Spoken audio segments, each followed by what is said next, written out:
শীতের দিন চলে আসলো, তাই স্কুল ছুটি দিল। স্কুল ছুটি হওয়াতে রাহুল তো অনেক খুশি।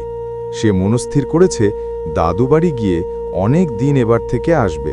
মা বাবা গেলে বেশি দিন সে থাকতে পারে না, তাই এবার একাই রাহুল দাদু বাড়িতে ঘুরতে যাচ্ছে। তার দাদু বাড়ি বেশি দূরে না, এই তো 2টি গ্রাম পার হলেই তার দাদু বাড়ি। বিশেষ করে তখনকার দিনে এত যানবাহন কিন্তু ছিল না। তখনকার লোক হেঁটে যেতেই পছন্দ করত, তাছাড়া আর উপায় ছিল না। অনেক দিন পর দাদু বাড়িতে ঘুরতে যাচ্ছি। সেই মা বাবা নিয়ে গেছিল কতদিন আগে। স্কুল ছুটি না হওয়াতে তো যেতে দিচ্ছিল না মা বাবা। শীতের দিনই ছুটি পেলাম স্কুল, তাই ঘুরতে যাচ্ছি দাদু বাড়ি। কিন্তু রাস্তায় তো শেষ হচ্ছে না। মা বলল সন্ধ্যা হওয়ার আগে আগে মায়াপুরের জঙ্গলটা পার হয়ে যেতে।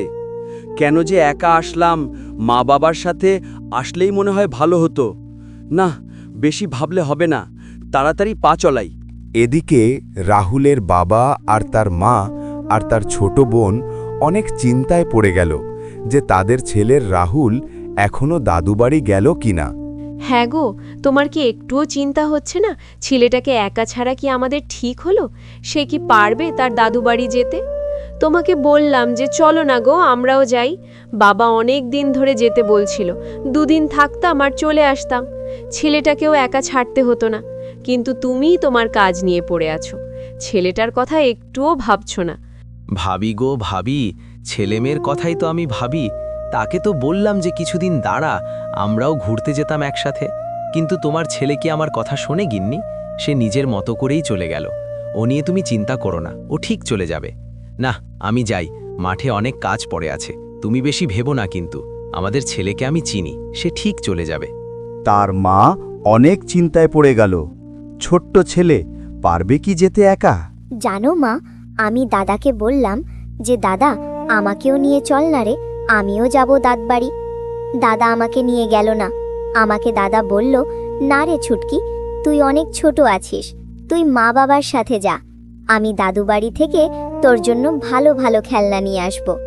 এই কথা বলে দাদা আমাকে ছেড়ে চলে গেল। আমাকে নিয়ে গেল না মা। আমিও যাব দাদবাড়ি, চল না মা, আমাকেও নিয়ে। দাদা একাই চলে গেল, আমাকে নিয়ে গেল না। এই কথাটাই তো বললাম রে চুটকি, তোর বাবাকে দেখলি না, তার কাজ নিয়ে এসে পড়ে আছে। সে কি আমাদের কথা ভাবে? ভাবলে আমাদের সাথে চলে যেত তোর দাদুর বাড়ি। কিন্তু তার আগে কাজ শেষ হবে, তারপরেই যাবে। তুই আমার কাছে বেশি জেদ করিস না চুটকি, আমি কিন্তু অনেক টেনশনে আছি। এদিকে তোর দাদা ফিরল কিনা অনেক চিন্তা হচ্ছে জানিস। মালতী দেবী অনেক চিন্তায় পড়ে গেল। এত ছোট ছেলে পারবে এত দূরে যেতে? 2টি গ্রাম পার হয়ে যেতে হবে, তারপরেই তার দাদু বাড়ি। এদিকে সন্ধে হয়ে আসলো। যেতে যেতে যদি রাত হয়ে যায়, কোথায় থাকবে তার ছেলে? এই নিয়ে মালতী দেবীর অনেক চিন্তা। এদিকে আবার তার ছোট মেয়ে চুটকি, সেও জেদ করতেছে দাদুর বাড়ি যাওয়ার জন্য। এদিকে বাড়ির উঠানে জমিদার আর বিশু মিলে তাদের গ্রামটাকে নিয়ে আলোচনা করতে থাকে। তারপরেই তারা রাহুলের বাবাকে দেখতে পায়। এই পথ ধরেই এসে যাচ্ছিল। তাকে বিশু ডাক দিল, কি হে বিশ্বনাথ, তোমার কি জানের মায়া নেই? এই দুপুরবেলা কোথায় যাচ্ছ? বিশ্বনাথ, এদিকে শুনো, আমার কথাটা একটু শুনে যাও বাবু। এই কথা শুনে তো বিশ্বনাথ অবাক হয়ে তাদের দিকে যায়। সে মাঠের দিকে কাজ করতে যাচ্ছে, তার আবার জানের মায়া করে কি হবে? ব্যাপারটা ভালো ঠেকছে না, তাই সে কি হয়েছে সেটাই শোনার জন্য তাদের দিকে সেও যায়। কি হে বিশ্বনাথ, এই দুপুর বেলা তুই কোথায় যাচ্ছিস রে? আমাদের মায়াপুর বনে একটা মারাত্মক জিনিস এসেছে রে, যে জিনিস নাকি অনেক ভয়ঙ্কর। সে যাকেই পাচ্ছে তাকে দিয়েই তার খিদে মিটাচ্ছে। সে মানুষ কিংবা জীবজন্তু কাউকেই ছাড়ছে না। তাই আমরা গ্রামবাসীরা অনেক ভয়ে ভয়ে আছি। তার নাম কেউই বলতে পারছে না রে। কি বলছো জমিদার মশাই? এই ব্যাপারে তো আমি কিছুই শুনিনি, এইমাত্র তোমাদের মুখে শুনলাম। তবে কি আমার ছেলেটা এবার? না না না না, হে ঈশ্বর, গিন্নিকে আমি কি জবাব দেব এবার? আমার সাথে এমন জঘন্য কাজ করতে পারো না তুমি। আমার ছেলেটাকে ফিরিয়ে দাও। আমি এবার গিন্নিকে কি বলে জবাব দেব? হে ভগবান, এটা আমার সাথে কি হচ্ছে? আমার ছেলেটাকে তুমি ফিরিয়ে দাও। কি হয়েছে রে বিশ্বনাথ? তোমার ছেলেটা মায়াপুর বনে গিয়েছে নাকি? মায়াপুর বনে যদি তোমার ছেলে যায় তবে কিন্তু তার রক্ষে নেই, কারণ সে যাকেই পাচ্ছে তাকে দিয়েই কিন্তু সে তার খিদে মিটাচ্ছে। আমার যত সম্ভব সে একটা কিন্তু দানব, কারণ দানবের মায়া মমতা বলে কোনো জিনিস থাকে না, সে কাউকেই তার হাত থেকে চলে যেতে দেয় না। তুই চিন্তা করিস না রে বিশ্বনাথ, ভগবানের ওপর বিশ্বাস রাখ, সেই পারে তোর ছেলেটাকে বাঁচাতে রে, কারণ আমরা চাইলেও কিছুই করতে পারবো না। আমরা তো তার কাছে তুচ্ছ একটা জিনিস। এরা কি হাতির মতো জিনিস কেউ তার খিদের জন্য ব্যবহার করে? আমরা তো শুধু একটা মানুষ। এই কথা শুনে বিশ্বনাথ তার ছেলেকে হারানোর ভয়ে অনেক কাঁদে আর উপরওয়ালার কাছে বারবার মিনতি করে যে আমার ছেলেটার জন্য কোনোভাবেই কিছু হয় না, না হলে সে তাকে ছাড়া বাঁচতে পারবে না। বিশ্বনাথ অনেক গরিব, ছেলে বিশু সাথে আছেই বলে তো সে মাঠে ঘাটে চাষ করে, তাদের দিন কোনো রকম খুশিতে কাটে। আর তার ছেলের সামনে বিপদ, সে চাইলেও কিছু করতে পারবে না। কি বা করার তার? সে কি পারবে দৈত্যর হাত থেকে তার ছেলেকে বাঁচাতে? চিন্তা করিস না রে বিশ্বনাথ, মনে সাহস রাখ, ভগবানের ওপর বিশ্বাস রাখ, দেখবি তোর ছেলের কিছুই হবে না। কাল সকালবেলা গ্রামের 10-12 জন মিলে তোর ছেলেকে আমরা খুঁজতে যাব।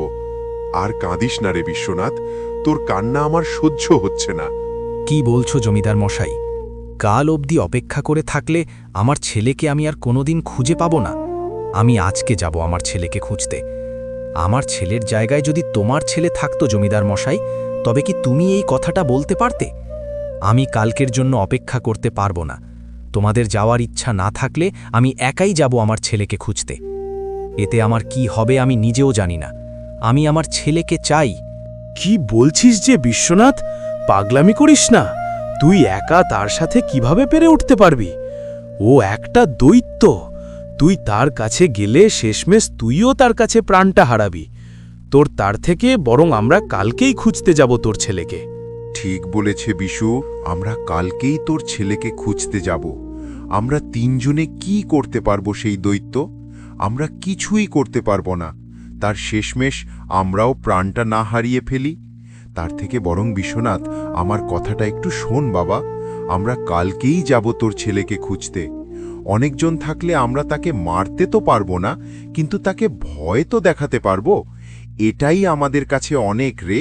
কালকের জন্য জমিদার মশাই তোমরা অপেক্ষা করতে পারো, কিন্তু আমি একটা বাবা হয়ে কিভাবে কালকের জন্য অপেক্ষা করতে পারি? আমি কালকের জন্য অপেক্ষা করতে পারবো না। আমি এখনই যাব আমার ছেলেকে খুঁজতে। তোমরা কেউই না যেতে পারো, কিন্তু আমি যাব। আমি আমার জীবন্ত অবস্থায় আমার ছেলেকে আমি দেখতে চাই জমিদার মশাই। আমি কালকের জন্য অপেক্ষা করতে পারবো না। না, আমি অপেক্ষা করতে পারবো না। না বিশ্বনাথ, তুই এভাবে যাস না রে, ফিরে আয়। আমার কথাটা একটু শোন, তার কাছে গেলে তুইও শেষমেশ প্রাণটা হারাবি। পাগলামি করিস না বিশ্বনাথ, ফিরে আয় বাবা, যাস না এভাবে। আমরা সবাই মিলে তোর ছেলেকে খুঁজতে যাব রে, চলে আয়। কাজটা আমরা মনে হয় জমিদার মশাই ঠিক করলাম না। তাকে একা ছেড়ে দেওয়াটা আমাদের ঠিক হলো না। শেষমেশ তার প্রাণটা হারালে আমাদের গ্রামটা আরও বেশি ভয়ভীত হয়ে যাবে। তার থেকে বড় নামই বলি কি আজই তুমি গ্রামবাসীকে বলো, আজই আমরা তাদেরকে খুঁজতে যাব, আর সাথে যেন অস্ত্র নিয়ে আসে তারা। ঠিক আছে বিশ্বনাথ, আমি এখনই সবাইকে বলছি, এখনই আমরা বেরোবো তাদেরকে খুঁজতে। আর তুমিও রেডি হয়ে নাও। যেভাবেই হোক ওই দৈত্যটাকে আমাদেরকে মারতেই হবে, না হলে আমাদের গ্রামটাকে আমরা কোনো দিনও বাঁচাতে পারবো না। এদিকে রাহুল এখনো মায়াপুর বনটা পার হতে পারেনি। তবে কি সে রাস্তা ভুল করেছে? দৈত্যর ব্যাপারে তার কিছুই জানা নেই রাহুলের। কি করবে? এত ছোট ছেলে দৈত্যের হাতে পড়লে তার যা রক্ষে নেই। মায়াপুর বনটা অনেক বদলে গেছে। কোথাও কোনো জীব দেখতে পাচ্ছি না, রাস্তাও শেষ হচ্ছে না। তবে কি আমি রাস্তা ভুল করছি? কিভাবে আমি রাস্তা ভুল করব? মা বাবার সাথে তো এই রাস্তা দিয়েই গিয়েছিলাম। মায়াপুর বন আজকে অনেকটা মায়াবী লাগছে। কাউকে তো দেখতে পাচ্ছি না যে কারোর কাছ থেকে শুনে নেব। বেশি ভাবলে হবে না, সন্ধে হওয়ার আগেই মায়াপুর বনটা পার হতে হবে। যাই, সামনে গিয়ে দেখি, কাউকে যদি খুঁজে পাই তার কাছ থেকে না হয় রাস্তাটা জেনে নেব। কিন্তু কাউকেই তো দেখতে পাচ্ছি না, কার কাছে শুনবো দাদু বাড়ি যাওয়ার রাস্তাটা? কেন যে একা একা আসলাম, যাই সামনে গিয়ে না হয় আরেকটু দেখি, কাউকে যদি পাই।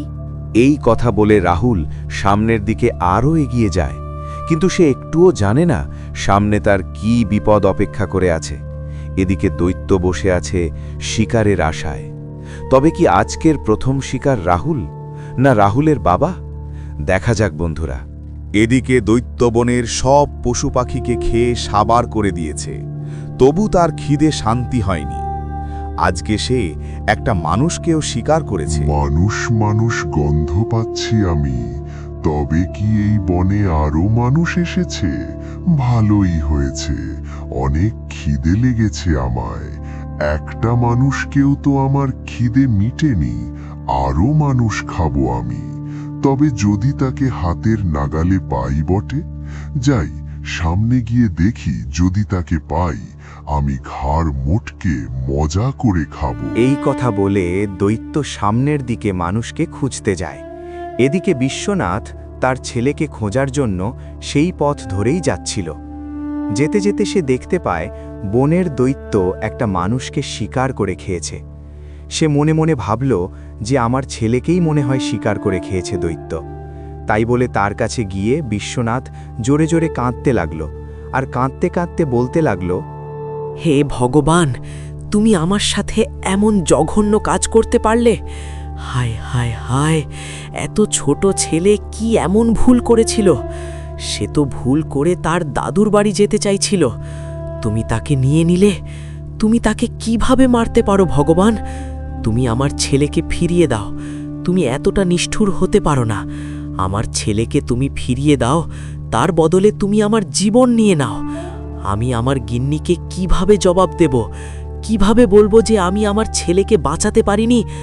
তবে একটা কথা শুনে রাখো ভগবান, আমার ছেলেকে যদি দৈত্য খেয়ে থাকে, তবে আমি দৈত্যটাকে নিজের হাতে হত্যা করব। আরে বোন, আমি আগুন লাগিয়ে দেব। আমি কাউকেই বাঁচতে দেব না। আমার ছেলেকে দৈত্য হত্যা করেছে। এতটা নিষ্ঠুর সে।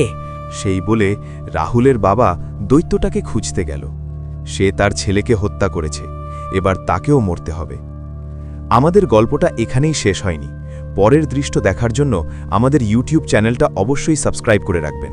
আর গল্পটি কেমন লেগেছে অবশ্যই কমেন্ট করে বলবেন। আপনাদের একটা কমেন্ট আমাদেরকে ভিডিও বানাতে মোটিভেশন করে। দেখা হচ্ছে এর পরের দৃশ্যে।